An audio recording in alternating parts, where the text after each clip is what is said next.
kirateka igitoki. Kirateka igitoki. Ngiye kubwira ariko mwana none se rundi kubwira amata kirateka kasaba kandi akari kuzanya ngo tuteke. Ubu si kini igitoki cyangwa n'ibishishwa bya. Kinanga ari igitoki. Ariko none nabo mwabaga busiga dufite. Ubu uvuye kwirenza aba brushette birayi wari ibiki cyose uranjinzanira ibera ry'igitoki ringibi igishishwa buneke kasa akagara akaga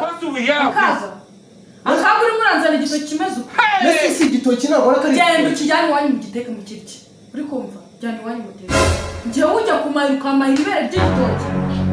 akomandari kakubaza umurenge usigaranye ukura wasanga ari Jeanette turamugora kwigisha cyubura Jeanette anyigisha dushubwenge andushuke nimba atakurusha ubwenge kigenda cyane ukeneye ko nkomeza kwitwa umugore wawe yuhaha igitoki cyose ukinzanira ukanzanira ibishishwa by'igitoki uri kumva aho bigeze aha ngaha waba unakunda gusiga ubibona sigaye ureba wagira ngo usigaye muri filime kandi sha sigaye nsa neza umurenge usigaye ntabwo nyirya ubushishwa bw'ubutoki uzabaze umurenge usigaye iyi leta ushaka kujya gufungirwa mu kibiriti ibeshye se nakubwenga agatoki kajyana iwanyu bakagutekere cyangwa ugenda ukongera kuba waririye amaburushete wabuze ko agiragwa neza ngaho gwa neza usi umugore nashatse nakanya ahubwo nibuye cyo kukugwa Yesu I know hear God I get coconut head nakuzanye ufite ibiro 7 none usigaye ufite 15 nawe